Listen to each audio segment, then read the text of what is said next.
Hi, everyone.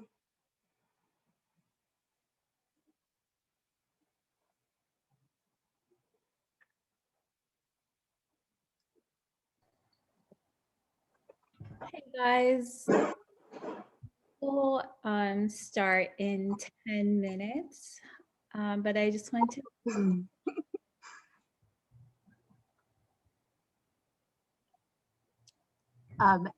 Hi, Erin and Emily. Which one of you is Erin and which one of you is Emily? Hi, Erin. I'm Emily. So, Emily, you were the one at the panel at UVB. Okay. Yeah. Did you go to that event? Yeah. So, we had our fashion show the night after, and the day before, we're like, oh my gosh, there's another event. Let's go. Like, so last minute we went, and it was so great. Like, I think about that night all the time. Oh, that's great. I love that. Hi, Yoko. I just wanted to see if you guys could just take a second to see if you can share. I believe Q, who's hosting the meeting, gave everyone presenting rights. It's so wonderful to be here, by the way. So happy day. Thank you. Excited we were able to do a virtual event. Yeah. On that special Earth Day. That's right. Keep forgetting about that. Hey. So I'm going to start sharing a welcome screen now as people come in.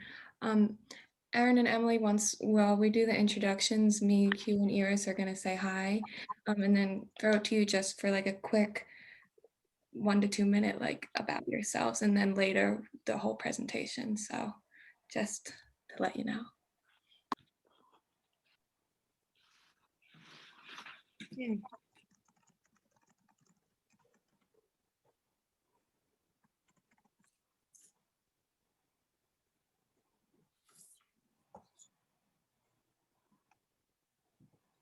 And we did have quite a bit of responses, over 100. So we'll probably start a few minutes after 6 just to give people an opportunity to join. Erin and Emily, do you guys need to share anything? Should I give you the share screen privilege? We do not need to share anything. We're set. Okay, Thank you.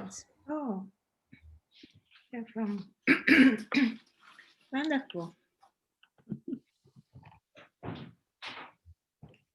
This is great.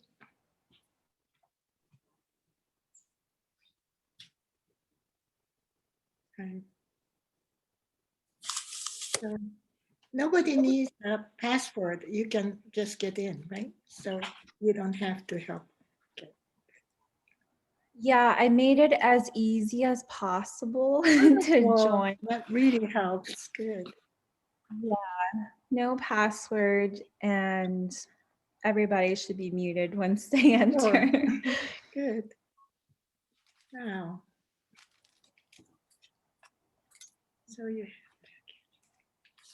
have such an exciting event. So now we have 20 people. Is that right? 21? Yeah, so we're actually anticipating about 100 people joining. So we're gonna give it till at least 6 p.m. to start.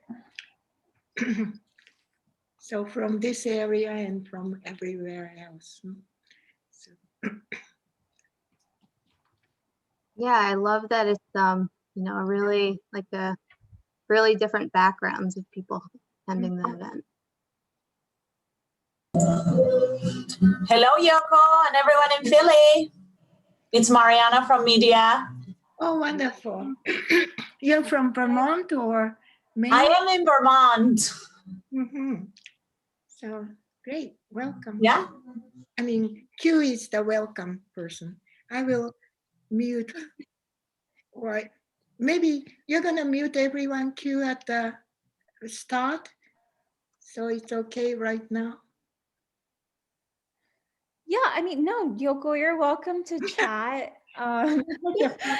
But yes, everyone is muted when they come in, just so everything doesn't get too hectic. But everyone's welcome to unmute themselves and say hello. Fantastic. It's great. Hi, everyone. Hello from California. Yeah, yeah. Hi, Wow. Rachel, it's good. Iris, I didn't recognize you first. I'm always changing my hair, right?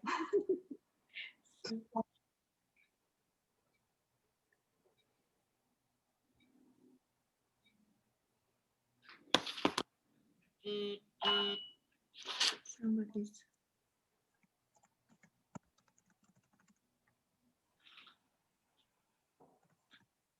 Somebody, let's see.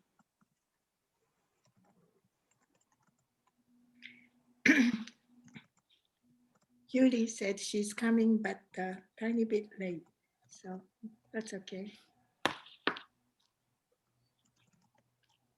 can see now, 29.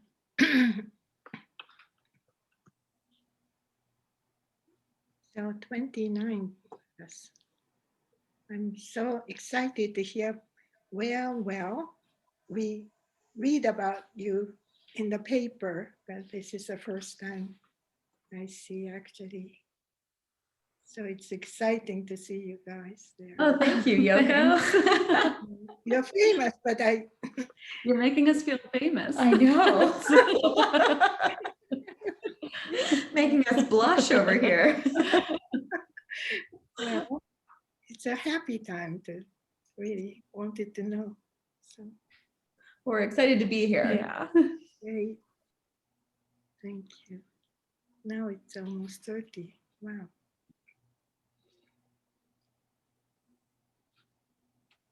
So Rachel, it's still daytime? I mean, pretty much. Yes. Yep, it's 3 o'clock here almost. Maybe we should ask at some point for folks to say where they're tuning in from in the chat when we get started later. Okay. Rachel, I feel like I haven't seen you in a long time too. I know, good to see you. See you too. I don't see Maria, so, but I guess, oh, here you are, Maria. Great. Hi, Yoko. Hi. Hi, hi. I think I have to talk to get bumped up to the top. So, hi, everyone. Yeah, maybe your voice is a little softer than the rest of us, but I'm not sure. What do you think? Is it full volume? I'll project. Yay, that sounds perfect. I'm just messing around with Zoom because I'm not used to using it. I use Teams for work. So there's a couple of different views. If you are a FITCI member, Friends in the City, welcome. Thank you for coming.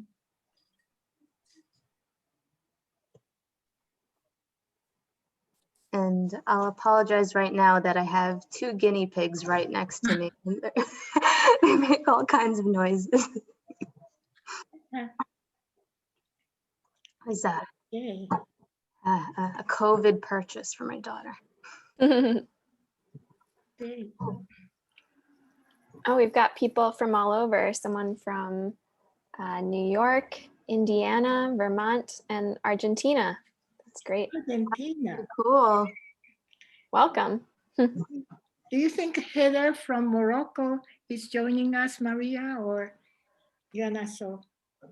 I'm not sure. She said she would try, so Mm-hmm. It's the midnight there or something? I think it's 11 now. So by the time, yeah. Sure. Mm-mm.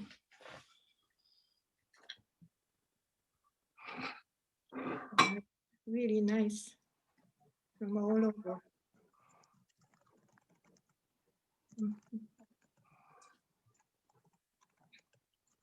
So people who are late can come in without nobody's bothering. I mean, just freely coming.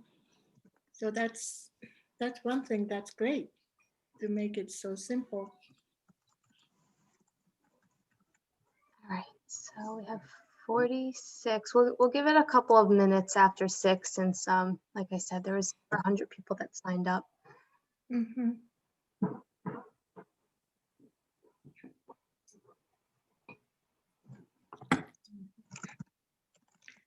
Wow, I said 20 and now 40 something.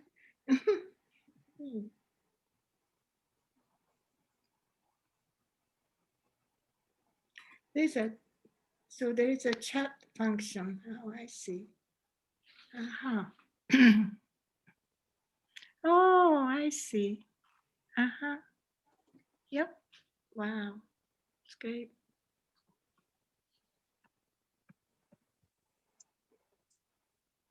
Mhm.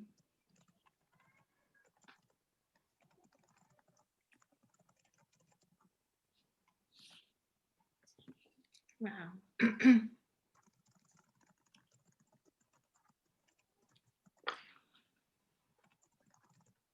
When I organize something and then half the people show up, that's really the best. I mean, in my past experience. So 100 people are interested in coming, right? And signed up too?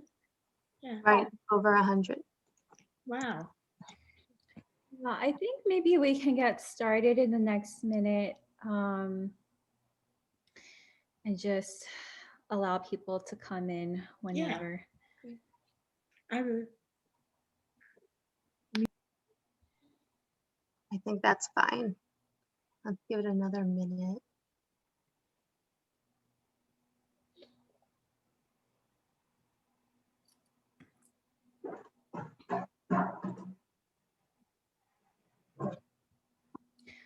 If everybody from Fair Trade Philadelphia wants to just say hi and introduce yourselves. I see Billy's here and Rachel. Hi everyone, I'm Rachel. I'm a part of Fair Trade Philadelphia, even though I'm now based in California. So grateful for all of these virtual events.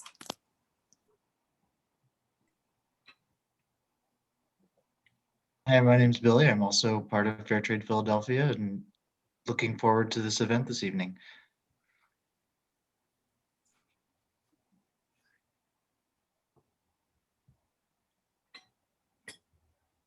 Should I go next? I'm Iris Walls. I've been volunteering with Fair Trade Philadelphia for about 6 years now. I'm really excited we were able to make this happen since we unfortunately had to miss Fashion Revolution Week last year due to COVID. So welcome everyone, and thank you for taking the time.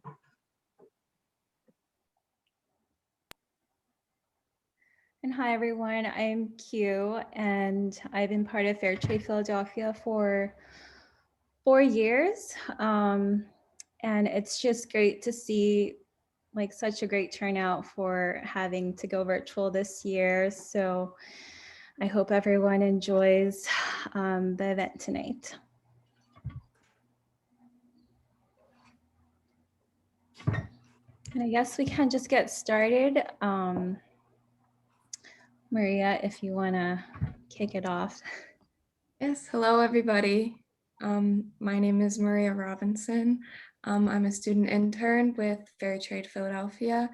I go to the Fashion Institute of Technology and I study manufacturing and supply chains. So I feel really lucky to be a part of Fair Trade Philadelphia this semester, and I've learned a lot under Yoko. So before we get started, I just want to say thank you everybody for taking the time to attend this event and get connected to your clothes and some really fantastic businesses tonight. So we're going to begin very shortly. So right now I'm going to go over some technical items and then the schedule for the event. So first of all, if you could please make sure to mute your microphones. The button is on the bottom left corner. But if you have any questions throughout the night, please, we welcome you to send them in the chat, and we're gonna have a Q&A later. So if you wanna say hi in the chat now, or say where you're tuning in from, just to get used to that. And then lastly, we are recording this. So if you wanna turn your video off if you're not comfortable, but if there are no objections, we are going to move forward. So we've all introduced ourselves from Fair Trade Philadelphia, and our two guests tonight are Mushmina and Werewell. Mushmina is actually located in Morocco, so we will be sharing a recorded video of them tonight, unless Heather was able to drop by. I'm not sure. It is very late where she is right now. If not, would Erin and Emily like to say hi? Sure. Hi, everyone. Hi, I'm Erin. I'm Emily. We are the co-founders of Werewell. I'm very happy to be here with you tonight. We'll get into this a whole lot more later on, but Werewell is an online membership service that makes it really easy to both discover and buy clothing that pays garment workers fairly and uses environmentally sustainable materials. We're really excited to be here to share more about our business with you, but also our journey and chat with you all. Wonderful. Okay, with that said, I'm just going to go over the agenda for tonight. Let's see. There we go. So right now we're just introducing everybody, going over the background.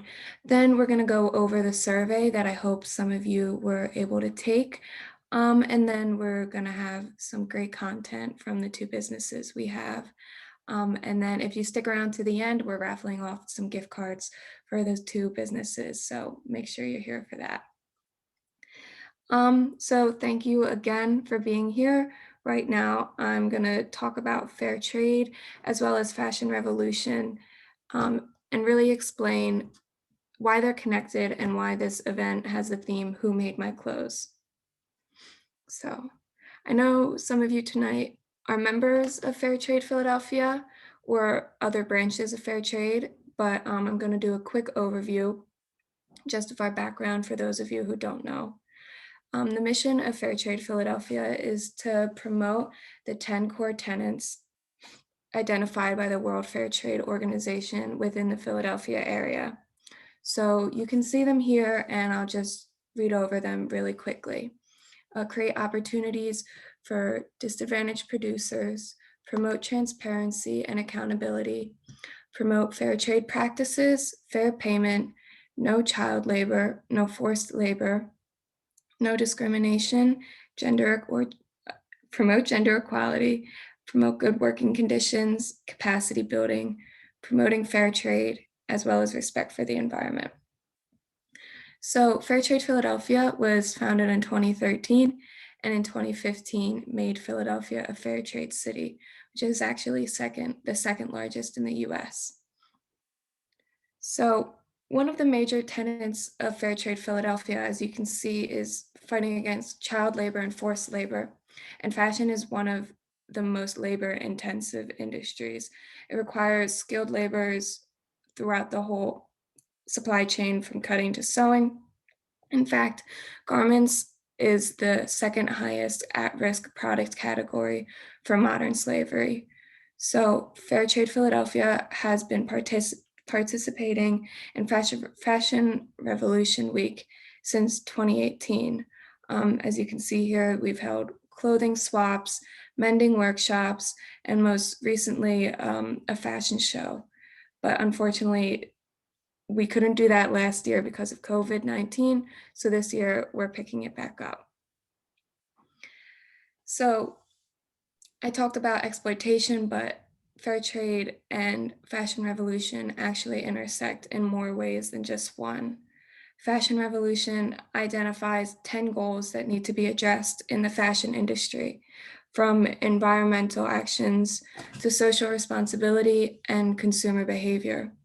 So you can see here by the highlighted items how many common targets are shared between Fashion Revolution and Fairtrade Philadelphia.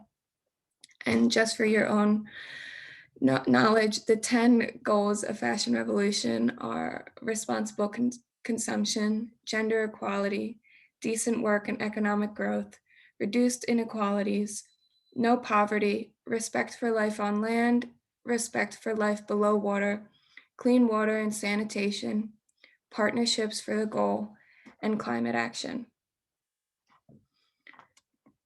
So the work of Fashion Revolution and this week of activism and reflection is really timed around the 2013 factory collapse of Rana Plaza in Bangladesh.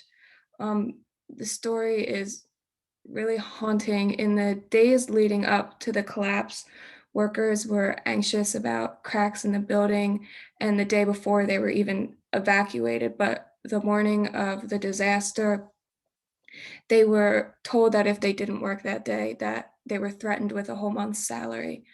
So when the factory collapsed, it was one of the most terrible accidents in fashion history.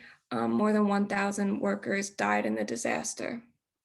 So Fashion Revolution really emphasizes both the income disparity between the factory workers and the brands they're producing for, as well as the disconnect between customers and the individuals who made their clothes. So many people remain unaware of the impact that fashion has on the environment and human rights, but Fashion Revolution is working to close that gap and is encouraging us to ask who made our clothes.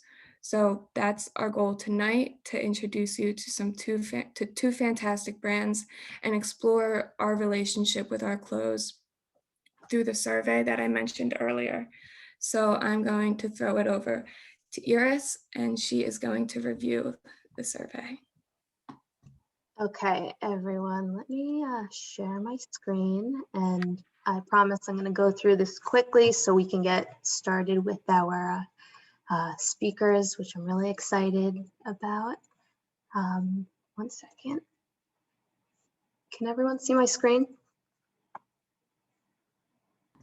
Yeah. So if you register through the Eventbrite, there was a link where you can take a survey. So the reason we decided to do this, our objective was really to get everyone to start thinking about their consumption habits, and particularly their relationship to clothing or fashion, and really how it impacts the world around them. So I'm just going to quickly go through the responses. So the first question was, how many new items of clothes did you buy in the last year? Looks like about 60% of people bought 0 to 10 items. You know, I think COVID probably had a big impact on this as well. The second one was, how many pairs of shoes do you own? It looks like this was pretty evenly distributed, right? Some of us love having a whole closet full of shoes, and some people just wear a couple of shoes. And then we followed that with, how many pairs of shoes do you wear regularly? So the intention of this question was really to get people to think about, you know, the things that you do own. Do you wear all of them, right? Do you wear them all regularly, or do you just let them sit there in the closet? So again, thinking about that connection between the products that we purchase and the relationship and how we feel about what we buy, why we buy it, and how we use it. So number 4, how old is your oldest item of clothing? So it looks like more than half answered over 10 years old, which is great. You probably take care of your clothing or have good quality clothing. So that really, I think, is the ultimate goal when it comes to ethical and sustainable fashion. Okay, number 5 was, how important is country of origin when you're purchasing clothes? So for people that didn't understand why this question was asked, you'll hear about Mushmina that is based in Morocco, and her relationship to the artisans there and having an equitable relationship. So country of origin is important. When you have something that's made in the US versus something that's made in Bangladesh, where there was the collapse of Rana Plaza, the chances are that something made in the US is not going to have any kind of forced labor or child labor involved. So this is where country of origin comes in. I'm not going to get too much into it because there's a lot that goes with it. Number 6, choose all that explain you. I wear clothes for at least a few years. I only wear clothes that are in fashion. I wear clothes until they fall apart, or I would never be seen in the same thing twice. So it looks like a lot of people, they wear their clothes over and over again. They wear them regularly. And I guess my hopes is for the folks that are, really into fashion, or they don't wear items of clothing more than once, or they don't want to be seen in it, that I hope that this event can give you some alternatives, right? So instead of continuing to buy fast fashion, that we have alternative approaches if you're still really interested in fashion, and that's the way that you express yourself. Number 7, what do you do with unwanted clothes? I pass them on to someone else. I recycle my clothes. I repair clothes if they are damaged, or I throw them in the trash. So there are just 2 quick points I wanted to make around this topic. So 2 things that I learned in the last few years learning more about sustainable and ethical fashion is one was when it comes to returns. I think this is something that a lot of people don't know. So when you order clothes from a fast fashion company and you return it, that clothes is likely going to a landfill. So I wasn't aware of that. I thought that all the clothes was, resold to another consumer, and that's not necessarily the case. Something else that I learned is that when you donate clothing, let's say you bring it to Goodwill, you bring it to a donation box, that clothing is not necessarily going to someone else. A lot of this clothing still ends up in a landfill. So those are 2 interesting facts that I learned. Just wanted to mention that here when it comes to the topic of unwanted clothes, and just again, why it's important to have a certain relationship with your clothes. Okay, how often do you wash your clothes? So I think this is more talking about, environmentalism and, some practices that that I have now, or to hang dry my clothes so I don't use as much energy, or to be more careful with my clothes and not wash them in hot water, to wash them in cold water, again, not using as much energy. This is another topic that, I think we could get deeper into. So I'm just going to move along. Okay, do you think you purchase clothes more often out of necessity or desire? So this, I think, is my favorite and what question on here, because it's the most important. I think the way that, especially in the first world, the way that we, the relationship we have with consumerism and consumption and what we're wearing, I think that's something that, there's a lot of deeper meanings to that, like why, maybe you compulsively purchase clothing and then you wear it once and you never wear it again. Or maybe you just buy clothes because you need clothes, it ripped, so it's really important to understand that connection between, what you're wearing and what you're consuming, and also, understanding the whole supply chain and how it impacts the planet and really the world and the people around you and the people on the earth. Okay, so this is going to be the last one I'll cover, and then I promise we'll get moving to the to the speakers. What is your most valued item of clothing? So I'm not going to share individual responses because they're private, but I just wanted to share a couple of takeaways from reading. I read each one of them. So most people's valued items of clothing were something that had sentimental value, right? So whether it was a wedding dress, maybe it was an item of clothing that was inherited from a family member or borrowed from a significant other. The other pattern that I noticed is that a most valued item of clothing might be something that's comfortable, right? Maybe it comfortable and functional. It provides a function, right? So maybe it's a sweater that keeps you really warm, and like every winter you look forward to wearing it because it's cozy and warm. So really my biggest takeaway was that our most valued items are the ones that that make us feel something, comfort, function, or they, you know, something sentimental. So as I said, I really hope that these questions help you start thinking about that relationship with your clothes, and that you'll think about this while you're listening to the speakers, and that'll help drive the Q&A afterwards. Just seeing the connection between these questions, Fairtrade Philadelphia, Fashion Revolution, and you know, these amazing businesses. So with that said, let's move on to the more exciting part. I'll hand it back to you, Maria.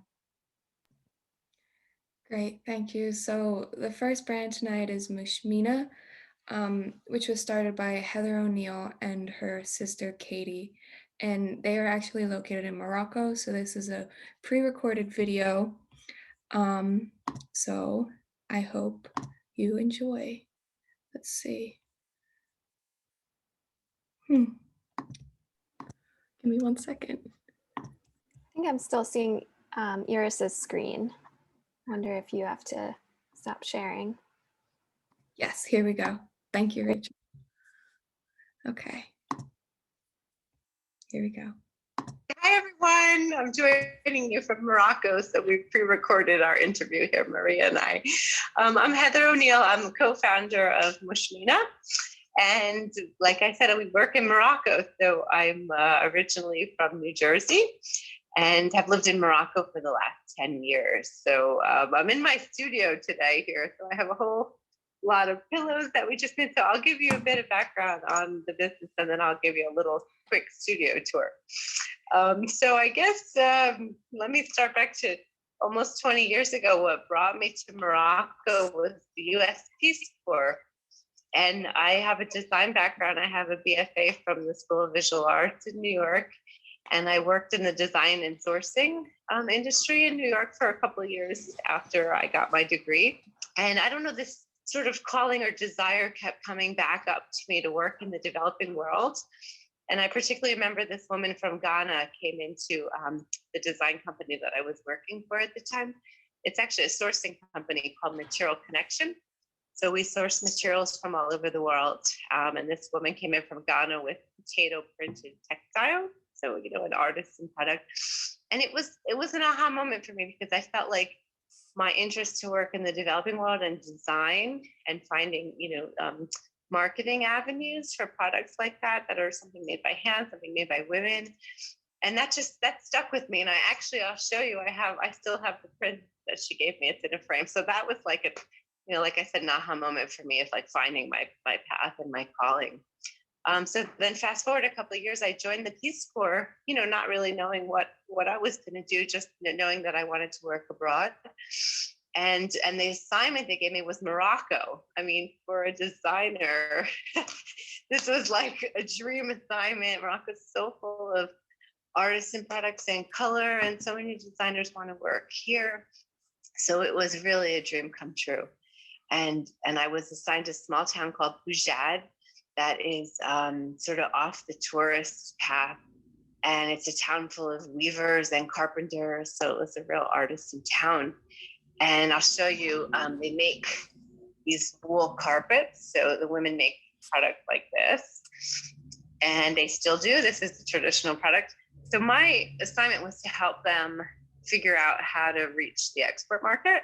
So I did, you know, a lot of like color theory and tried to figure out how to design product that would sell. And then I also designed handbags at the time. So I thought that's something smaller, easier to export. So I was a volunteer, like a volunteer assignment, and the government paid my expenses to live in this town, but I wasn't earning a salary.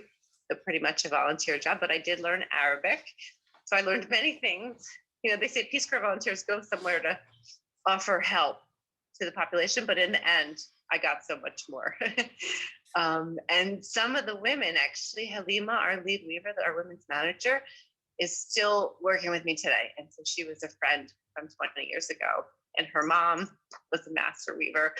I'll show you, just to give you an idea, like these hand knotted wool rugs the women make, and then this Sabra is sort of very popular now with clients in the US. So that's sort of a little bit of an overview of the products that they make. But so I'm still doing product design. You know, my sister and I did product development trainings with the women when I was in the Peace Corps. And we together had an aha moment of like, we need to start a business, because the women are really at the mercy of middlemen. You know, they come, there's a weekly souk, and hundreds of women in this town will sit in a circle at 5 o'clock in the morning. And that's how they sell their rugs. And I saw this at 5 a.m. And I thought there has to be a better way. So by like 8 a.m., if the women haven't sold a piece, the middlemen offer them whatever, maybe less than the cost of the raw materials. A lot of them don't even know, you know, how much time and how much raw materials. So they're selling below cost. So that was another aha moment for me. Like, I need to turn this into a business to help connect those to the market. So any questions so far, Maria? I think are you on mute? Yeah. Yeah, so what have you found?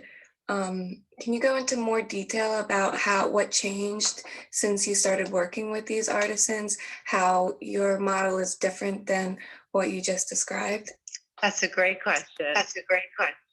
So let's see. So we started a business, you know, we did it on like a bootstrap budget. We didn't fundraise. It was my sister and I. She's a textile designer and a metalsmith. And I'm, you know, product sourcing, and I'm sort of the international development piece. So I'm the artisan manager liaison. I can communicate with them in Arabic. So together, my sister and I are a good team. And she was based in the US, and I ended up moving to Morocco full time to manage the production. Now, one important thing about a lot of American businesses that want to work in Morocco, the production is nearly impossible to manage if you're not here. There's so many barriers to communication and quality and all that. So I think the fact that I lived here really helped. And like I said, I have a very personal connection to many, many of the people that work with us. It's, you know, over 100 artisans. They're cottage industry. So I'll talk a little bit about that. Mostly women. So it's like 85% women. And, you know, the challenge in Morocco is that women bear the brunt of the housework and the responsibility of raising children. So women in the formal labor force, the numbers are a lot lower, but the numbers of artisans working in Morocco is still very high. So that informal sector is really driving a lot of the economy, and it's the way that women can work. So just to talk a little bit about the cottage industry in Morocco, we actually opened a workshop, maybe, gosh, how many years? 8 years ago. And so my intention was to have women on sewing machines and like growing with me, you know, more formally employed. And in the end, we found after a 2-year, it was a pilot project, that they prefer to work at home, you know, because of all the household responsibilities. So in the end, we closed that workshop and we went back to our original model of, you know, I have the space here, and many of the women work on products at home, and they bring them to me or I go to them. Like I was just an hour from where I am now this morning, picking up work, and we had a product development workshop. So it's very rural, you know, and this is what I found like my true calling was the rural development piece. And so you could say, okay, maybe you want to formalize the sector, maybe those women want to actually have more formal employment. But in the end, it's serving a rural population. And like many of the women live, I mean, I'm telling you, remote. I can send pictures too, if that would help sort of paint the picture of Morocco for people. It's a beautiful country, but many parts are still very rural. You know, I'm talking like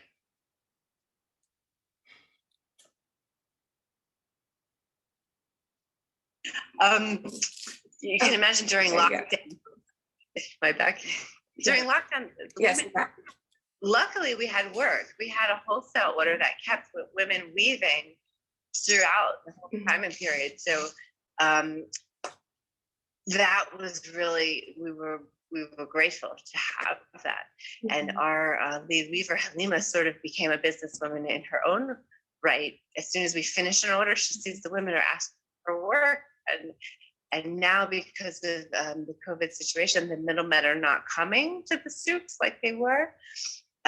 So there's nobody to buy, so yes. I feel like we're grateful that we can employ, many, many women in this process. So on our last production order was like 30 weavers, all very remote locations. And our Halima, our women's manager, really became a leader and manages that whole project. So I don't go to everybody's house like I used to, she does, so it's like empowering local leaders as part of growth and skill building for women. She's become a manager. So does that answer your question a little bit? Like our motto, my whole goal was employment and empowerment of women. I guess my feminist drive and seeing the patriarchy in Morocco. I mean, we talk about the Me Too movement around the world, but in Morocco, men control the souks. The women are the ones on the looms and men are controlling the pricing, the raw materials. So my aim was to create a shift in that. Yeah. And one of the groups of women that weave with us now, I've just sort of motivated them to start their own cooperative. So in addition to selling through Mushmina, they can sell in other trade shows and events too. So yes, that's sort of my hope. Yes. That was wonderful insight, especially about the souk, because we've seen with the impact of COVID on what we see, like the normal fashion industry, many of the factory workers and artisans, as you said, were not able to sell their orders. But your system seems like you have this more personal connection that allows you to treat them better, I guess. Yes. Yeah, and it's so personal, Morocco, and we joke often, if people don't like you here, they won't do business with you. I mean, even if you're bringing money, like it's about more than the money and the work. It's about family. And the first thing we have when we see women is tea a lot of times. So it's a whole process of like getting to know the culture and the family, and then somebody's comfortable enough to do business with you. So you can imagine a lot of American companies, like, we don't operate in the same way. It's hard to work here. And I mean, for example, I bring my kids with me. I have a 6-year-old and a 3-year-old. My 6-year-old daughter was with me in this training this morning. Like, she knows the artisans and they love it. They bring their own kids. So I'm really grateful that I can have this, the duality in like being able to work and still being able to be a mother. So I understand the cottage industry production. I feel like I'm living it myself. Literally, my studio is in my house. I moved it home after I had children. So, and it's like smaller batch production. So I think that's what COVID has forced on the fashion industry, to look at like all the waste and all the excess of how we produced in the past. And then, I mean, honestly, I felt like everybody was in pause for a year, so I don't know where anybody's going after this, but we're all sort of needing to reinvent ourselves. And we sort of joke like we're too small to fail because we just went back to this like very, small business and limited production that, so we'll take it from there. And, the idea of like producing samples and then taking orders. And my sister's saying now people in the US are used to longer ship lead times, for shipping. So I think it's sort of opened doors for us to do business a little bit differently, and the expectations are changing.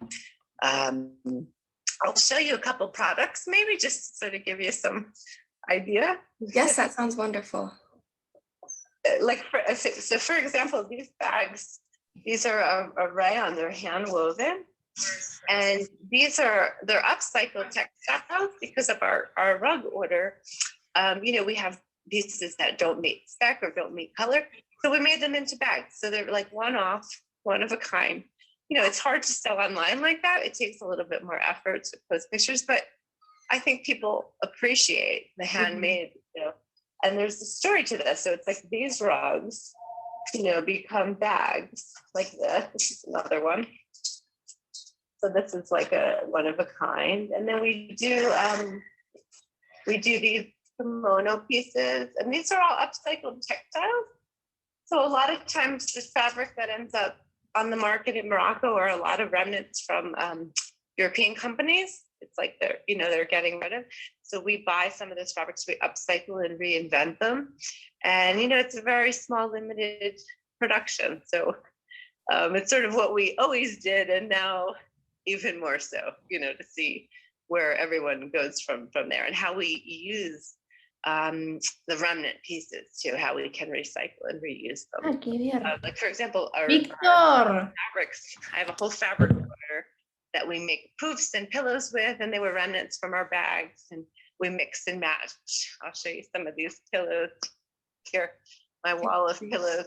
So these were bag remnants, can you see that? And it's like a patchwork type pillow.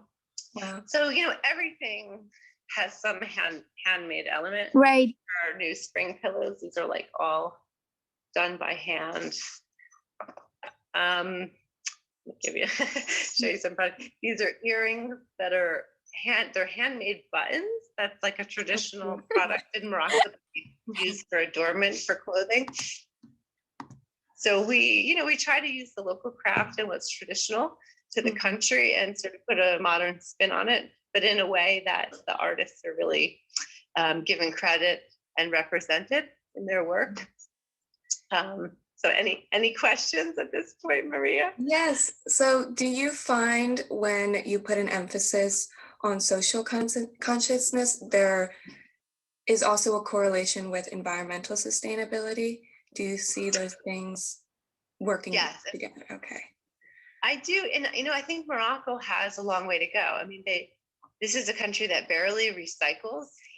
They sort of have these informal systems where people that don't have water take the plastic water bottles and recycle them. So, but I mean, I have to say in the last 20 years, I first came here in 2003 in the Peace Corps, and there was a big problem of plastic bags, black plastic bags all over the landscape. And Morocco's so beautiful. Like, it was so heart-wrenching to see this. And the government put a ban on plastic bags before they even did it in the US. In certain states in the US still don't have a ban on plastic bags in grocery stores. So that was a big deal for Morocco. Now that was like 5 or 6 years ago. And, people adapt. They didn't like it at first. So I feel like, in the developing world, we could say we have a long way to go. To talk about sustain. On the other hand, for example, the workshop I did today was on natural dyes. And so on the other hand, Moroccan women have been doing this for centuries. That's how they dyed wool before there were chemical dyes for rugs. So I feel like we're going to go back to our elders and look at the solutions. Like my mother-in-law, when you're sick, they make a steam bath out of cloves and eucalyptus and lavender. It's called hosama in Arabic. So I feel like the women that lived in the countryside have those skills. So maybe like this exodus of people from cities has brought us back to the land and like ways to look at how to use our raw materials in a smarter way. Yeah. Does that make sense? Yes, thank you. So now that we're rounding up on time, is there any last thing you would like to say to the people who attended this event and are interested in fair trade and sustainable clothing? Yeah, I think like these kind of events, I miss going to them. I miss seeing people. So we're 6 hours ahead in Morocco, but I'm going to try to, this is pre-recorded, I'm going to try to join into the call. Because I think like having these kind of discussions are really important. Mm-hmm. And especially in fashion, like talking to other businesses, like how are they handling this moment? Mm-hmm. And, looking at sustainable materials. And I mean, like, for example, chenille, acrylic. Chenille was sort of popular a couple of years ago as a way of weaving within Morocco, and it's cheaper, it sort of was like more modern. And, I'm over it. And I told the women, like, let's go back to the wool. Let's natural dye wool And this is sort of like where they started. So I think going back, just to give you an example, this is one of the Bujati rugs. If you can see that. So if you go to,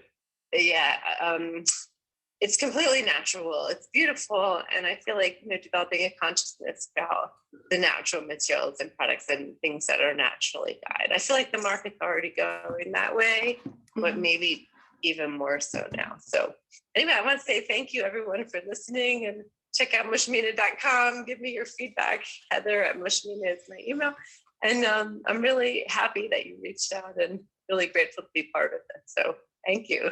Thank you so much.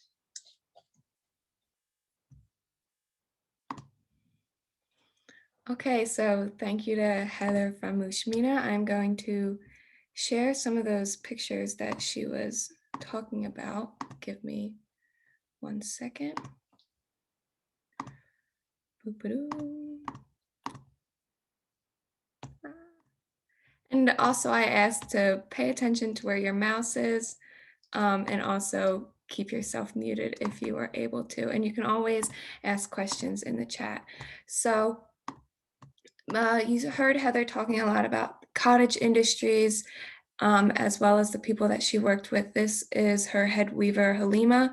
And if you can really see, this is where they live on the countryside. It's very rural. And I encourage you, if you are interested in any of the items that you saw or any of these stories, there's a blog portion on mushmina.com. They tell the stories of the women and their communities, so you can go check that out. So thank you again to Heather. I'm going to pass it over to Iris to lead our next guest. Hi again, everyone.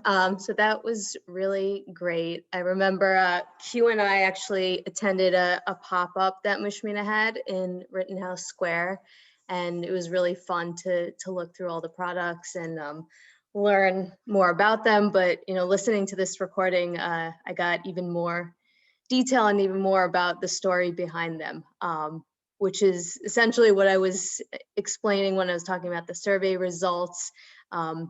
That making this connection with our clothing, like even that picture that Maria shared, we can see a master weaver there. We can make that connection. We see that person's face. So I thought that was really great. So yes, I wanted to introduce Wearwell. I saw Emily on a panel a couple of years ago, and it was so inspiring. It was one of the most memorable nights for me, when I think about all the events and all the everything that I've learned about ethical and sustainable fashion. So I'm so excited to have you both here. So I'll hand it over to you guys. Great. Thank you so Thanks. much. I'm glad you attended that. Yeah. Feels like a while ago, more than 2 years ago. It was, yeah. Yes, especially with the way the world has changed. Yeah, It's like a while back. Yeah. Wonderful. Well, thank you so much. We're so happy to be here.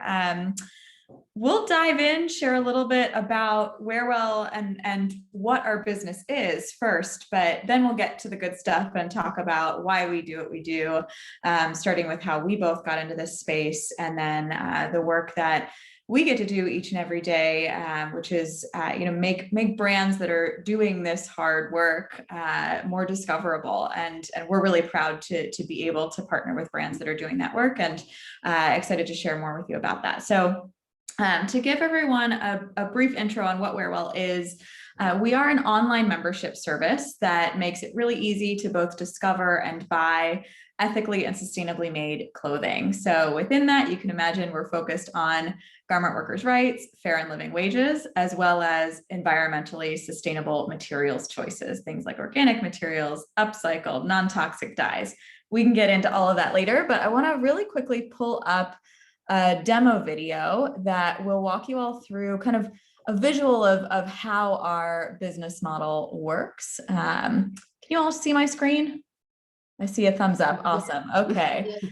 So when someone comes to our website, they fill out a really brief style quiz with us, and they choose to sign up for an online membership, which is $8.50 per month. And as a part of that membership, they receive a monthly selection of ethically and sustainably made clothing that is curated for them. You can see here an inbox. So they get an email in their inbox that contains a link. And when they click that link, it opens up that curated selection where they get a note from a stylist. They're able to browse the items that the stylist chose for them. They can dive in and learn more about the impact of every item. This dress, for example, they learn was made in a zero waste factory that pays its female garment workers a living wage. And they add what they want to their cart and they check out, and we ship them only what it is they've chosen to buy. And because they are monthly members, they shop with us all over again next month. So we always like to explain what we do because it's a little bit different, but you can see that we are really pulling together brands that are walking the talk in this space, making them more discoverable to consumers, and just making it easier to use your purchasing power to support garment workers' rights in particular. So real quick on how we got into this, and then we'll dive into a deeper personal story. Both of us had reached a point in our lives several years ago where we had figured out after diving in and researching and trying to be good citizens of the world, we had figured out how to live impactfully in a lot of different ways, certainly not perfectly, but we were both focused on impact in our careers and our 9-to-5s. We were shopping locally and sustainably for our food. However, when it came to our clothing and accessory purchases, what we found over and over again is that it was just too time consuming to shop that way and really difficult to effectively sustain doing that. And we started to realize, okay, if we can't figure this out as two people who are really deeply focused on this, how is anybody else supposed to figure it out? And we thought, okay, it just has to be easier for the conscious consumer to be able to shop in a way that's aligned with their values in order for the fashion industry to eventually change. So a little bit about personal stories and kind of where we were in that point in our lives. I'll share a little bit about where I was and then would love for you to, yeah. Of course. So I was working for a media company in the global development industry. And my role was to help large companies like Fortune 500s communicate about the impact of their supply chains in developing communities. So I was working with Visa, for example, helping them talk about access to credit for women in countries where they would historically need a male cosigner. I was working with big oil companies, every single industry, you name it, except the only one missing from my list of clients was fashion and apparel. And so I personally started to dive in and try to figure out why that was and what about that industry was essentially not incentivized to talk about their impact, or what I began to learn, to hide their impact and obscure their supply chain a little bit. And that's my personal story of how I got into the space in the first place. Yeah, and my background was really kind of on the other end of the global development community, where I was working for local NGOs, really small grassroots community-led development organizations, all the way to like Save the Children, Red Cross, like the very large ones. But my role was always looking at data collection, research, evaluation. I, moved abroad to about 4 or 5 different countries to actually be based in country and work with local teams to look at, was the impact that they were setting out to do, achieving what they wanted to do. And through that time, I kept seeing, development was working in so many ways. And then when I would return back to the US, I would go from being so hyper connected to everything from, where my food in that country was coming from, knowing, all of the people that I bought food and clothing with, and maybe meeting local artisans and kind of having that connection because of my work and because I was based there. When I came back to the US, I realized how disconnected it was. And so, like Erin said, I kind of went on this journey of, okay, I just came from living in Latin America where coffee is grown and a lot of our produce is grown. Can I try to trace my food and buy locally, or get to know my farmers and my local, agricultural supply chain in Washington, DC area? So I sort of tackled that first. And then switched my attention to clothing because I was in grad school at the time. I was taking a course on child labor, and kind of this light bulb went off of okay, I just kind of figured out a little bit about food. I should be able to do this about clothing. And I think pretty quickly I realized how just impossible it was. I always think back to this point where I was downloading this like 50-page supply chain report from Gap, trying to figure out if a white t-shirt that I was going to buy from Gap used child labor in its process. And at that point, I thought, nobody has time to do this. And if this is the only way it's going to change, if consumers speak up and advocate and really pressure businesses to change their practices so that then ethical and sustainable practices become the norm rather than the exception, you know, that we know that movement works time and time again. So sorry, we have a dog in the office with us that is hearing something, but it was really this moment where Erin and I came together and we realized what she was seeing at the corporation level and what I was seeing kind of on the ground, working in these different countries and just seeing how disconnected we were in the US and how much power the US consumer in particular does have to change supply chains and change, you know, corporate behavior. We just realized there needed to be a solution to really make it easier, but also make it enjoyable to discover this. And it's where we landed on that model that Erin showed the demo of, that is really tailored to a sustainable consumer, somebody that's looking to purchase ethical and sustainable brands. They don't want a box of things being shipped to them with a whole bunch of packaging and materials that they're going to just have to ship back because that creates a huge carbon footprint. So we've sort of gone through this process of figuring out there is a way you can shop when you need to buy new things, and you can do it thoughtfully and you can do it in a way that doesn't have to be, you know, hours and hours of research like we were doing way back when. That was just quite frankly unacceptable. And just make it a fun experience. You know, that's our goal, is to really introduce people and make it a discovery and just like a new enjoyable moment to learn about brands, but also find things that they're really excited to wear and really excited to tell people the stories of. Yeah, and I think, you know, one thing that I'm realizing I didn't click through and show, so I'll throw it back up on the screen. Well, it looks like I'm not able to share my screen. We'll talk through it.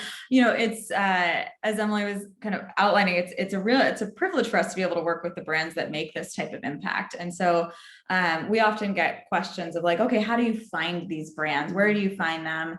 And how do you kind of understand the impact that they're making? Because it's sometimes buried in a really long report, like the ones that Emily was downloading. And you know, we started out trying to find these brands ourselves. It was a lot of like scrolling through Instagram. We both had our own spreadsheets of brands that we'd heard about, that we could feel good about. And it turned into, over the past couple of years, brands reaching out to us because they're seeking a partner to be able to reach more customers. And they know that there's an opportunity for them to go beyond just kind of this niche market and start reaching more and more people. And that's really exciting for us, that we get to help introduce them to a larger audience, and one that, you know, sometimes our audience, they're people who come to us and they just want to really learn a ton about that impact and the brands that we work with. And we work with other people who are members of ours who they want to just be able to do no harm when they make a purchase. And so our goal is to make sure that we're showcasing the brands that are,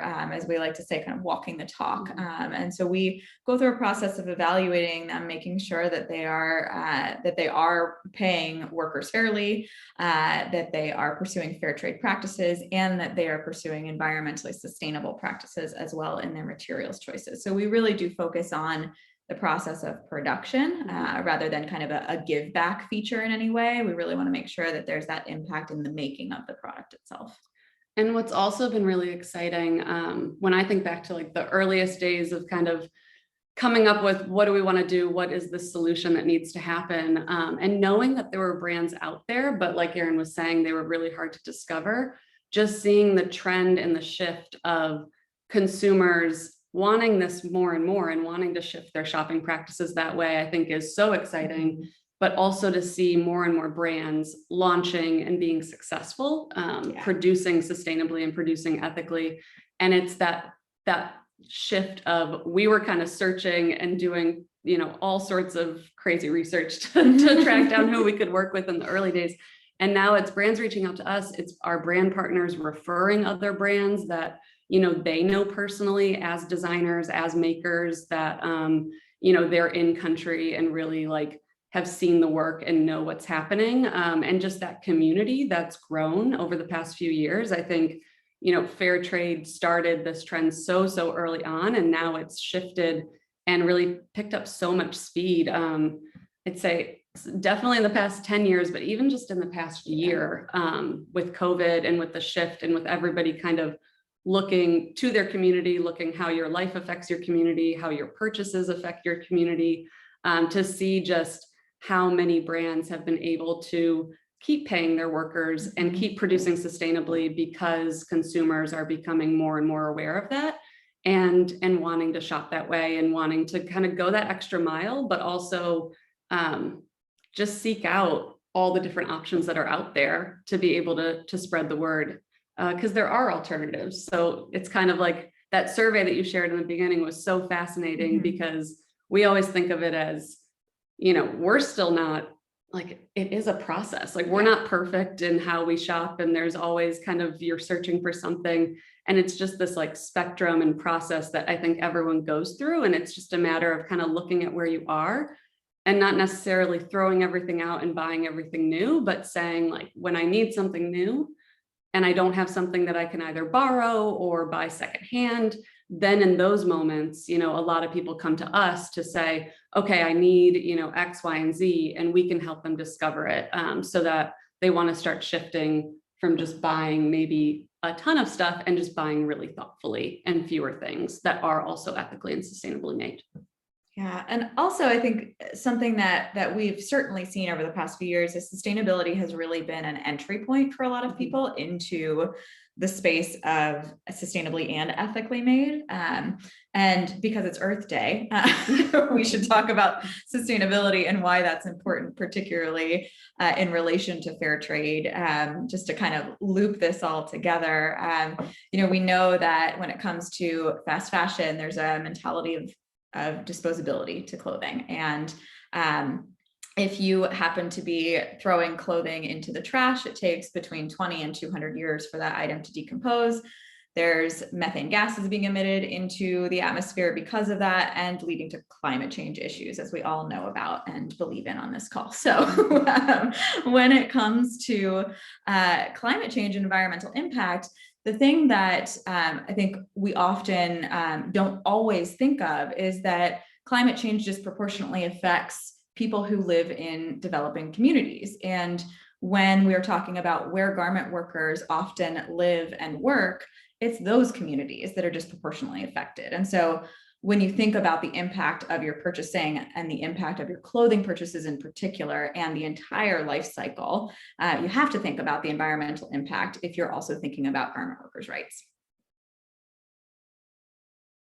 Yeah, cool. So I was gonna say, I'll get off my soapbox. I know, no, I loved it. That's what I was like, I was just taking that in because I loved it also. I don't know if there are any questions that people have for us. Yeah, happy to jump in if you want to throw them in the chat, or I don't know, since we're not the moderators, if you want to take yourself off of mute, possibly. Yes, thank you guys. If anyone has any questions, feel free to just put them in the chat, or you can just unmute yourselves. And this could be questions regarding Mushmina or fair trade. It could be directed towards anything. I think, Billy, you raised your hand. Hi, yes, I'm Billy. Thank you for sharing your story and the background of the business. I'm really curious to know how many brands you work with at any one time, and if you build any sort of like longevity or long-standing relationship with them. It sounds like part of the premise is to offer consumers like access to different brands and different styles and that kind of thing. But I'd imagine maybe some consumers would find ones they like. And another way to build sustainability for these brands is to give them like sustainable access to the market. So just curious how many brands are on the platform currently, and what ways there are to build like kind of long-term relationships with them too.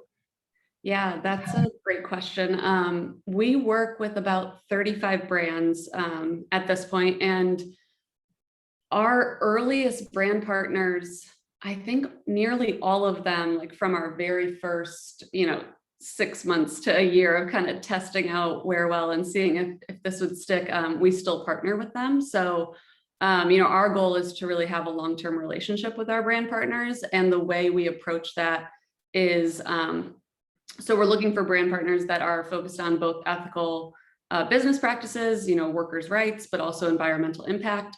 And what we want to understand is, what does that look like for them? How are they designing their business model? What are their goals long term? So kind of just having conversations to say, where do you source your materials? And maybe, is that going to evolve in the future? So if we're working with maybe a brand that uses upcycled leather, I'm curious to always know, like, where does that production, where does that like fabric sourcing, leather sourcing come from? And then are you looking into maybe vegan alternatives, and what does that look like in the next few years, so that we can also prepare to make sure that our partnership grows in that way, and to also give them feedback from our customers to help them evolve and help them grow and kind of access that data that they might not have it from their immediate set of customers.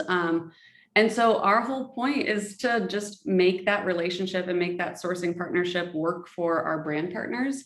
We're kind of built, and we've built the business to be really flexible with our brand partners. So we just had a conversation yesterday with a brand partner that we've been working with for years to just kind of check in and say, like, what challenges do you have with retailers? Like, what do you need from us? What do you look for? Like, if you could design an ideal retail partnership that's good for your brand and your team, what does that look like? So that we can always be in touch with, what can we do to make the production process, the lowest strain for the brands, because the brands really do carry that burden. They carry the financial risk up front. They carry,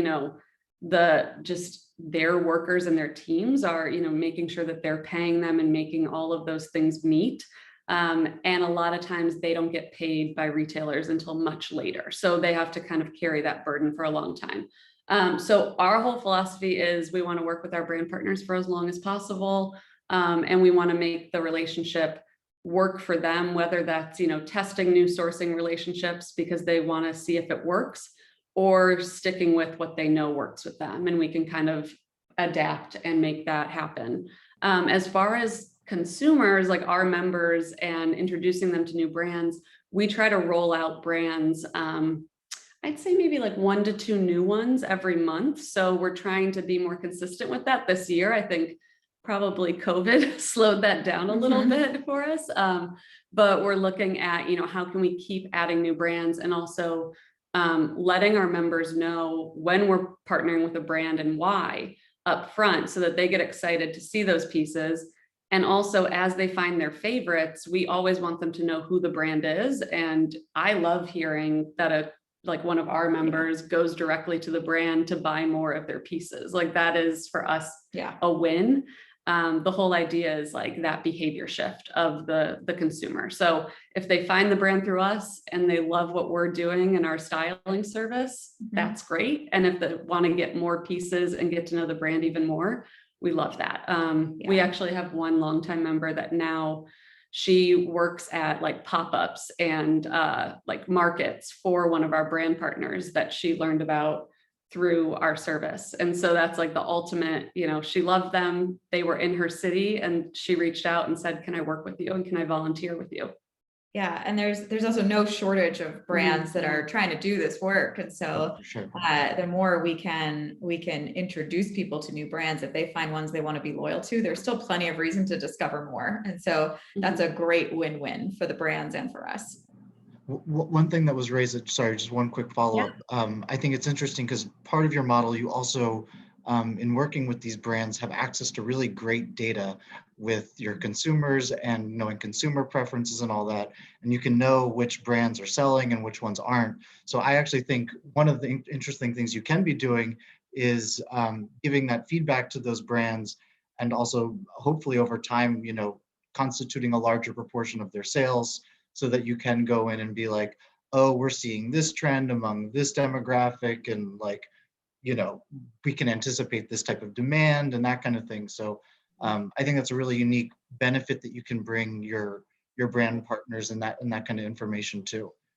Yeah, that's really like our long-term dream is how we can make that even more well established. Right now, it's a lot of, you know, we share as much as we can and also kind of try to share like anecdotal information that they might not get. But the way our membership works, we're collecting, you know, a lot of feedback that members want to tell their stylists. So we also get really wonderful information about like very minute details about fit and things. And so we're always wanting to share that, whether it's really good or really bad with a brand, because it helps them improve the quality for the next production.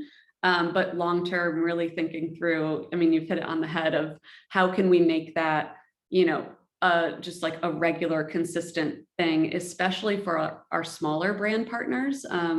That are, you know, maybe an artisan group or maybe only 1 or 2 years into producing. And for them, that data is, I mean, just priceless. It's so, so important for them to have access to that. Yeah. Mariana, I'm seeing some questions in the chat that we'll dive in and answer as well.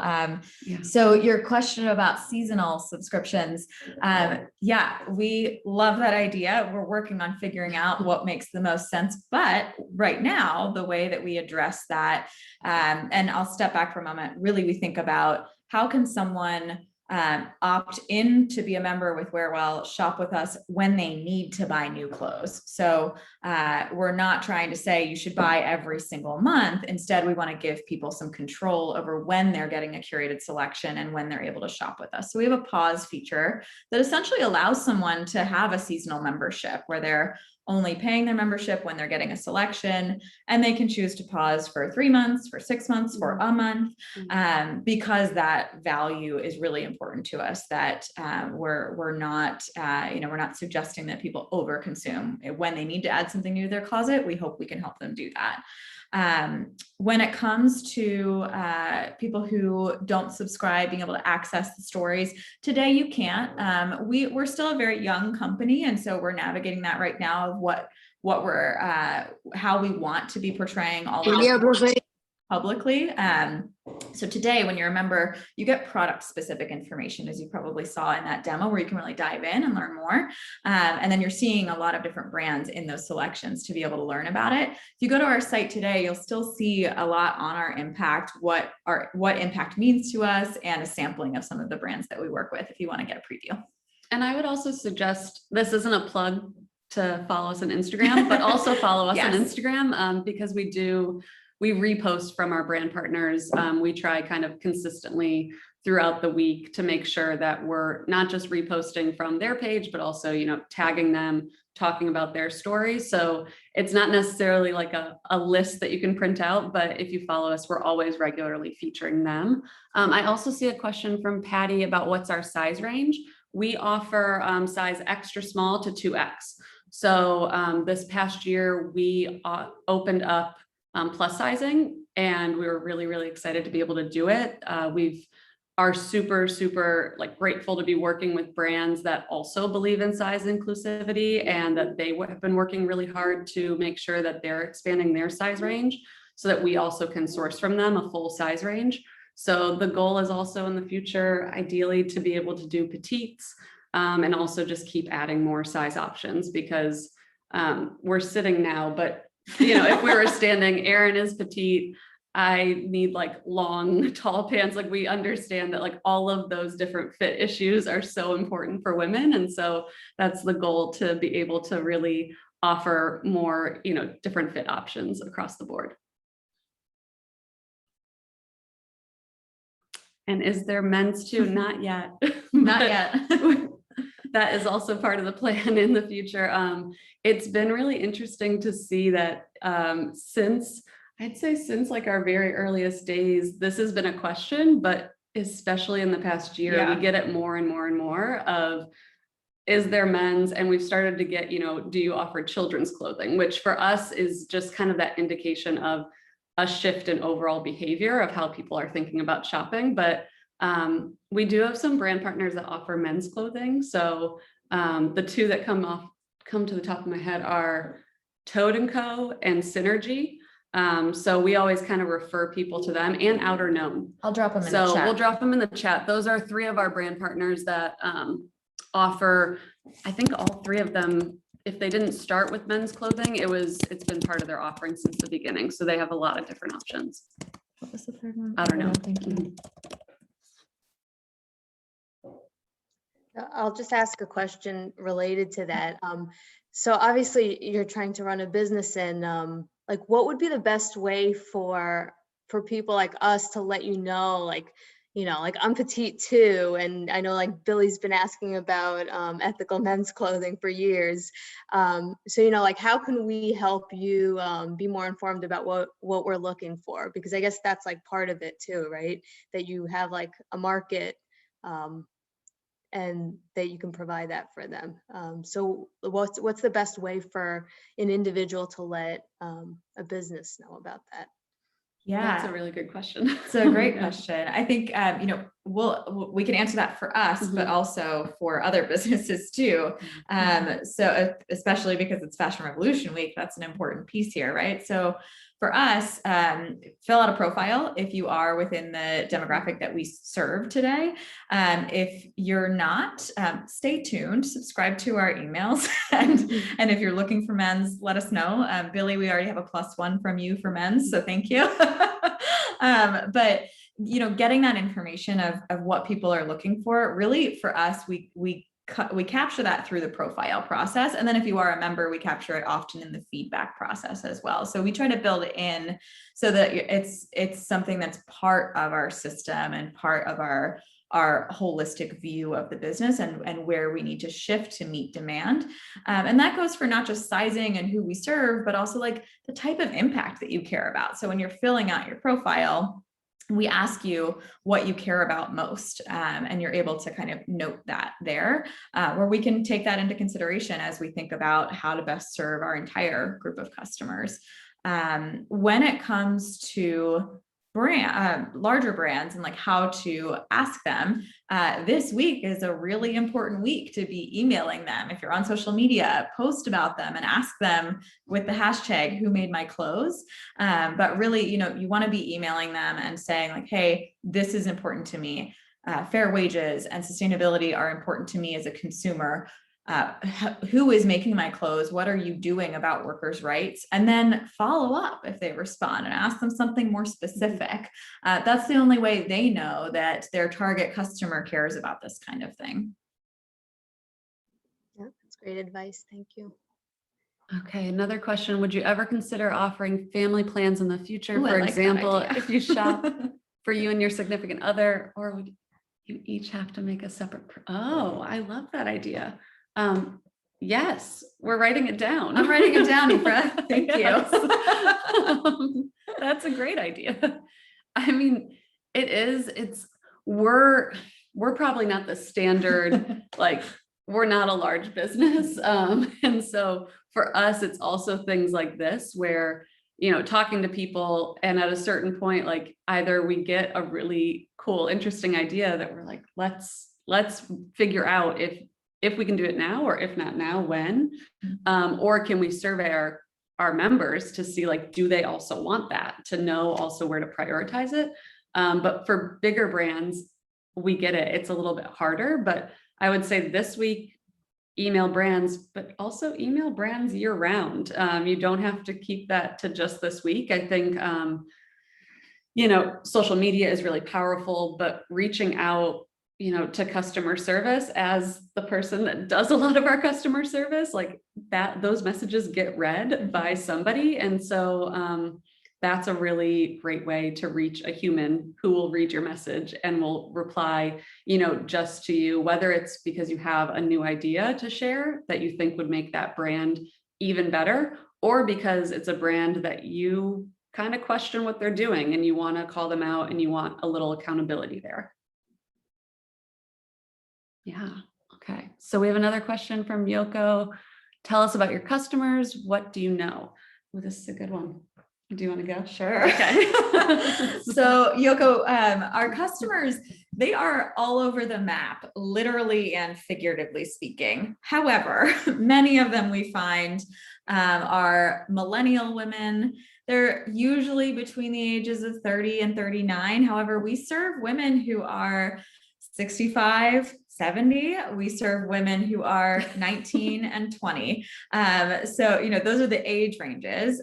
Geographically, we find that they're often in secondary cities. I think if you think about the experience of living in a secondary city, typically, or maybe the surrounding suburbs of a secondary city, the experience is you don't have a ton of local places to shop the way that you would if you were in New York or in San Francisco or LA, where there's big businesses and a lot of small ones.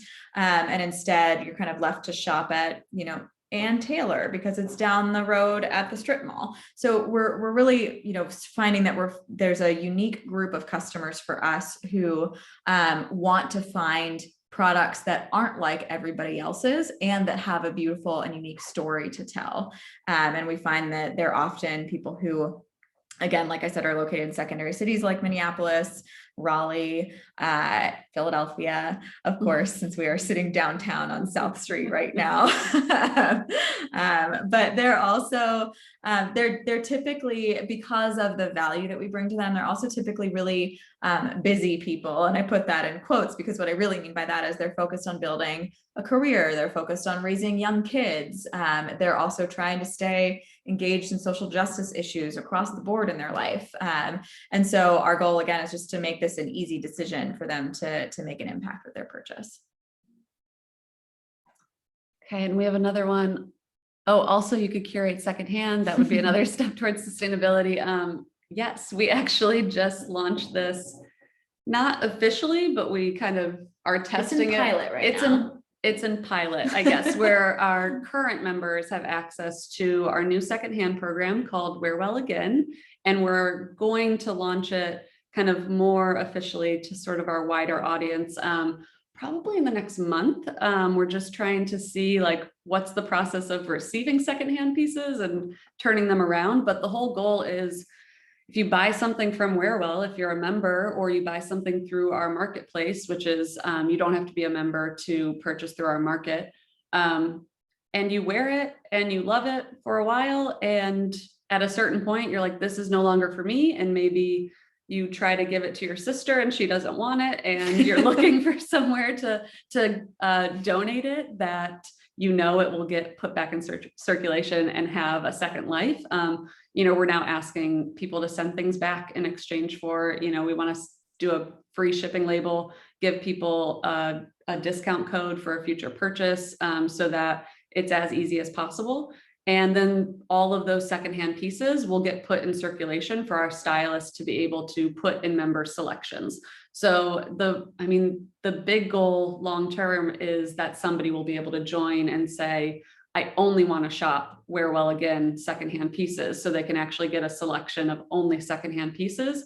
For the immediate future, it'll be a mix of pieces, but we want to make sure that we can really make that an option for people who want to do secondhand purchasing.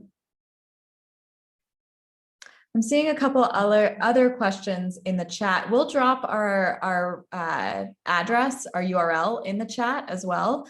But something before we wrap up our Q&A that we just wanted to share with you all is during Fashion Revolution Week, we are just trying to make it a little bit easier to shop for ethically and sustainably made items. The section of our site that Emily just mentioned called The Market, we're offering 10% off all purchases this week, so that you can just more easily support ethically made brands.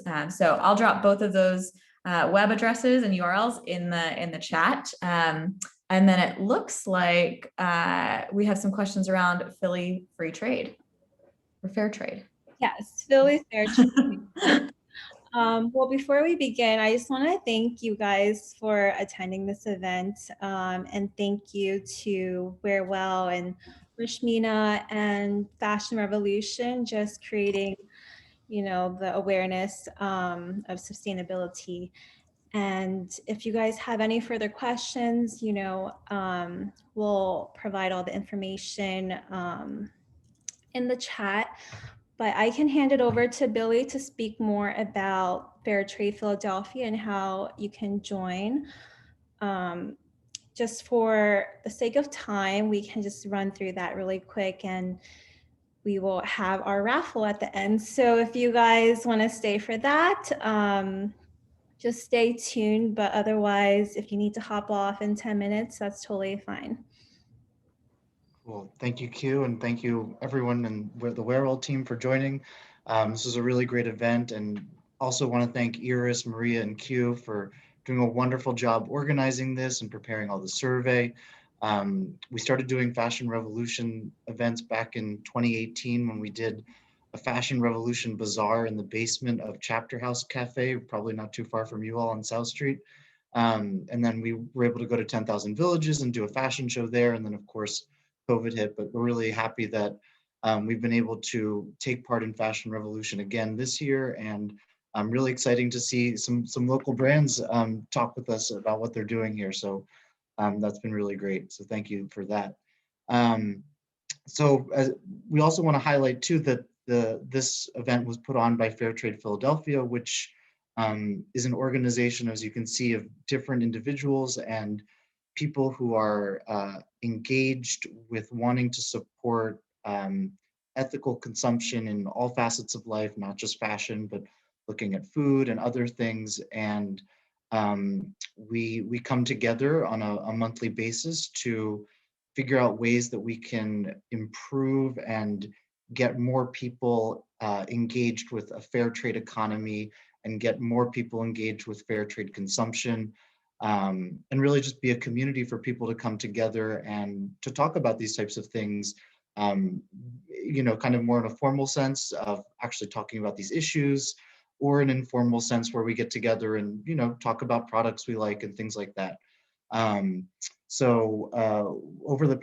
Over the years, we've done a lot of different events. We've done like fair trade cooking seminars where we've learned how to make some dishes, you know, that use fair trade ingredients.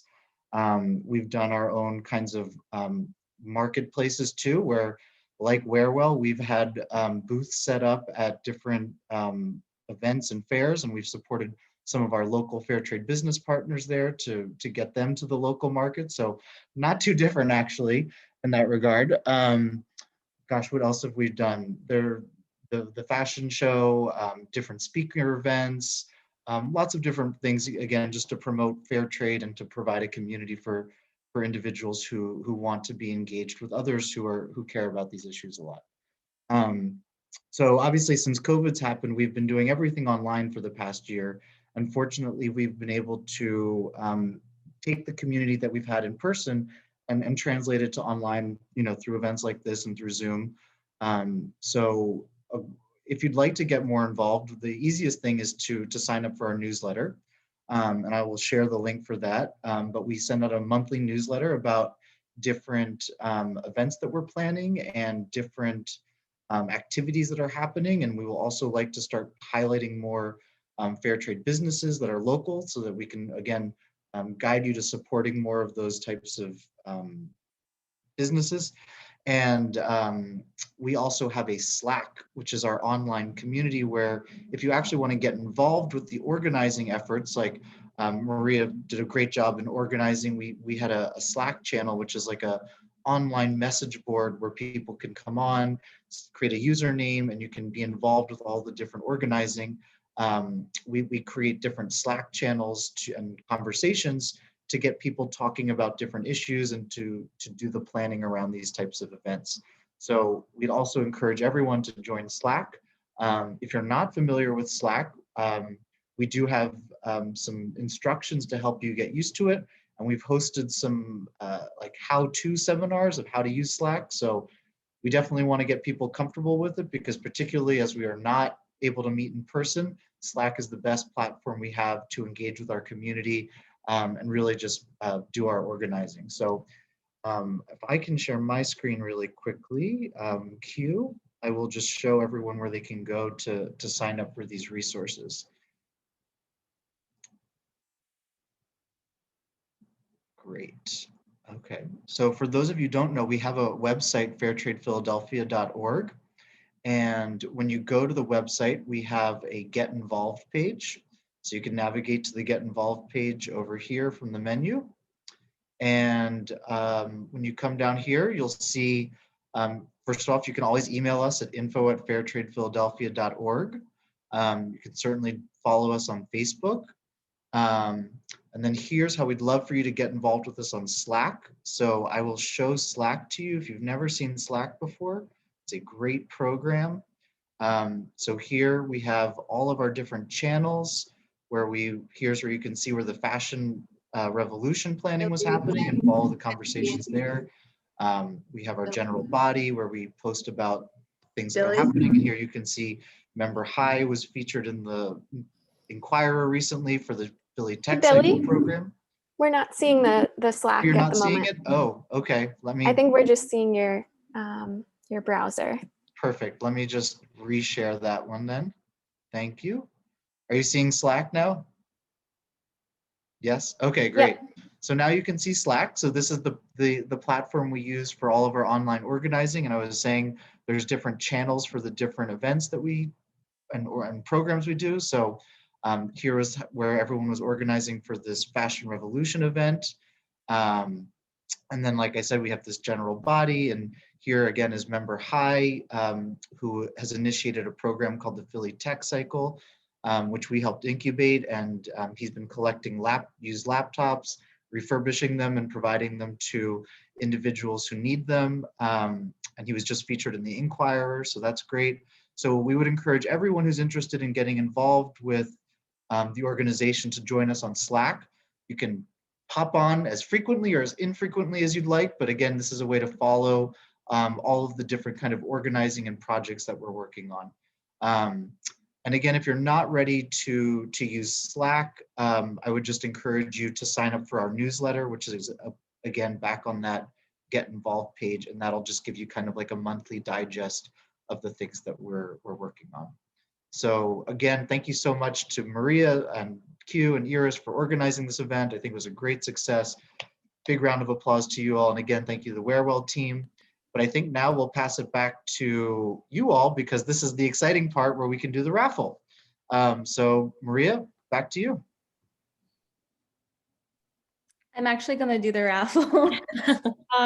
But yeah, thank you, Billy. And thank you for everyone for showing up.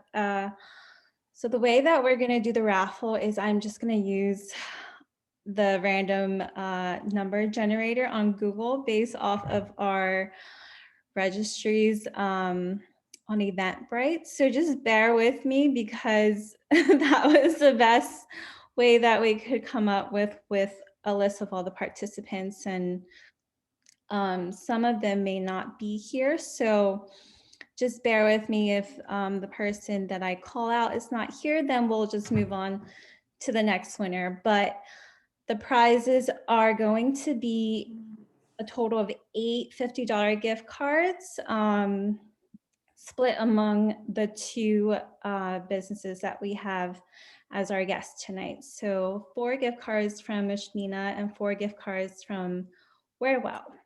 Nice. Okay, so the first winner is Marion Hoover. If you're present, please raise your hand or unmute yourself so I know that you're here. Hello. Yay. Yeah, I'm here. Oh, yay. Congratulations. Thank you very much. I enjoyed And it. I also wanted to add, we do have everyone's email address, whether you gave it directly to Yoko or you registered through Eventbrite, you had to provide an email. So I'll keep a list of, or Q, if you want to check it off, everyone who won the raffle, and we'll be reaching out to you. Thank you so much. Thank you. Yes. Thanks And, for attending. and I do want to say they're going to be virtual gift cards, so all I will need is your email. So we'll definitely reach out afterwards to make sure we have all of that. Okay, the second winner is Nancy Chalmers. I'm sorry if I'm pronouncing your names wrong.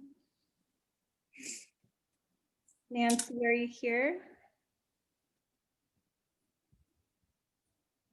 Okay, so I'll just move on to the next one.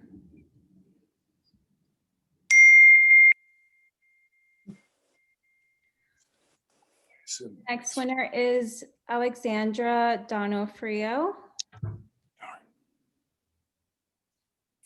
Hi, thank you. 5 more. Shout out to Maria. She's my friend. She did a really good job at this. So good job. And thanks, everyone. Congrats.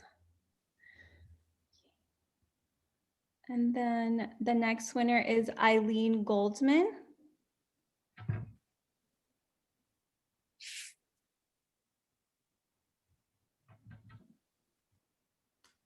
Doesn't look like we have her. No. I'll skip that one. Sarah D. Twiller.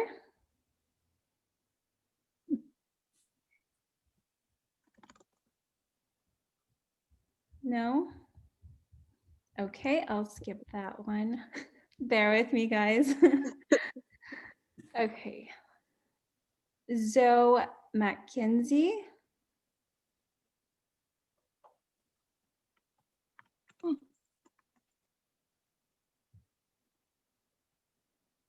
No, okay.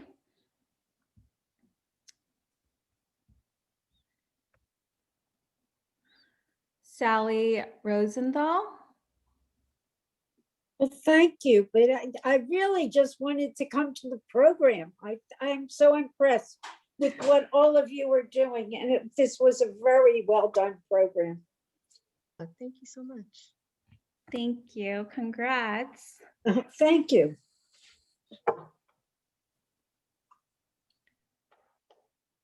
Elizabeth Quinn. Oh, I think she had to hop off early.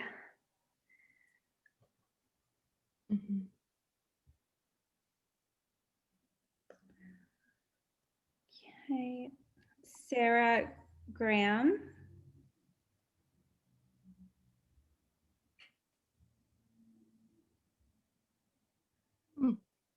No, okay.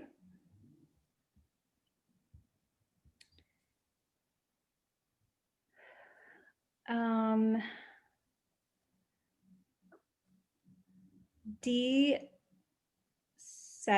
Etta Corp. I'm not sure if that's a name or a screen name. Hi, my name is Danielle. That is my corporation name. Oh, okay. Congratulations. Thank you. Okay, I have 4 more winners to go. Halfway there.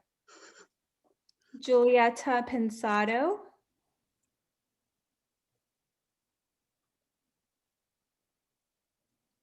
Speak now or forever hold your peace. Okay. Brianna Kennedy.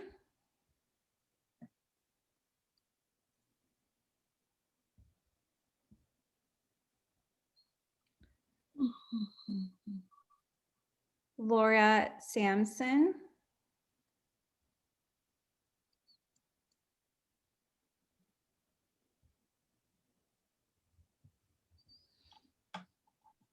Stephanie Bender. Oh, yeah, that's my cousin. I wanted to give her a shout out too because she actually helped. Thank you. She helped with the marketing material for the event.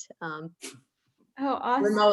Remotely from New York. So congrats. Yay, Steph. thanks. Thank you, Stephanie. Okay.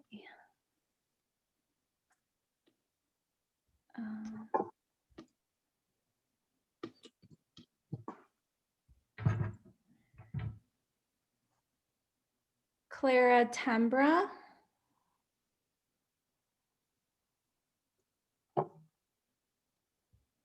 No.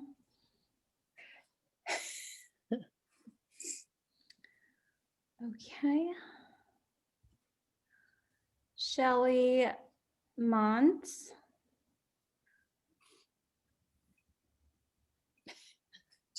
Hardly anybody left. Cindy Hirsch. How could we not be winning? mindful.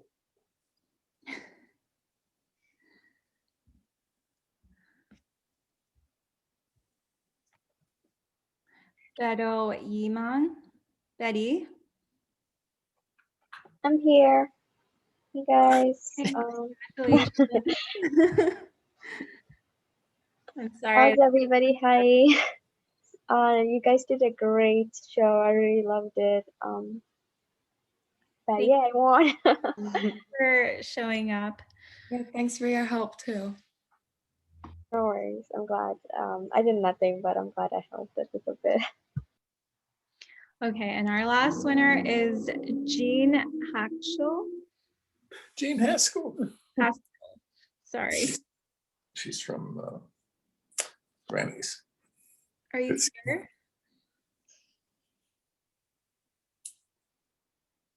I don't think she. Jack M, you're unmuted. I'm not sure if you were meant to be. I don't think she was able to come, but maybe not. Do one more. Okay. Florence Cohen. I am here. Florence. Oh, yay. Congratulations. Thank you. Surprise, surprise. I guess my picture didn't show. There I am. Hi. Hi. Congratulations. Thank you. Nice show. Nice program. Thank you. Thank you, everyone, and congratulations to all the winners. If you guys have any last questions or remarks, please unmute yourself. Otherwise, thank you so much for attending. I just want to personally thank friends in the city for attending, and also our guests, Mushmina and Warewell, for the great presentations tonight, and Fairtrade Philly, of course, Fashion Revolution, and happy Earth Day. I hope this was a good event to your week of, sustainable events. But yeah, I'm sorry that we're running a little over on time. You're welcome to stay and chat. But other than that, thank you everyone for attending. Yeah, and if you have any feedback for us, we'd love to hear it. How we can make our events better, or any topics you're interested in. Thank you. Great job, everyone. Good night.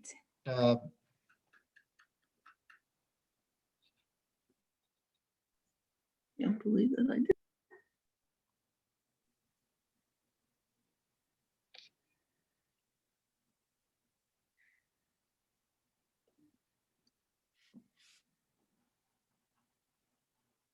I think Heather from Mushmina just popped in. Oh. Oh, did she? Hi, I was here. I was listening to half of it. It's almost midnight in Morocco, but I was able to tune in. So thanks so much for having us. It was wonderful. I'm sorry, I didn't know you were here. I should have give you some spotlight. I'm not turning my camera on because I'm in my pajamas. Well, thanks for staying up and joining us. Thanks to you for everyone for organizing. It was really great. Thanks for having us. Yeah, of course. It was a great turnout. Yeah, and we loved your interview. I mean, really. I feel like we know you. That was the second time. No, I forgot to say that our first shop was on South Street, and then we had a shop in Wayne, PA. So before we went totally online, so that was our connection to Philadelphia. So big shout out to Philly via Morocco. Really? So it is, after all, local. Yes, local and global, right? Local and global. I like that. Wow. Yeah, Thanks I so remember much. years ago that Eris and I happened to pass by one of your pop-up events.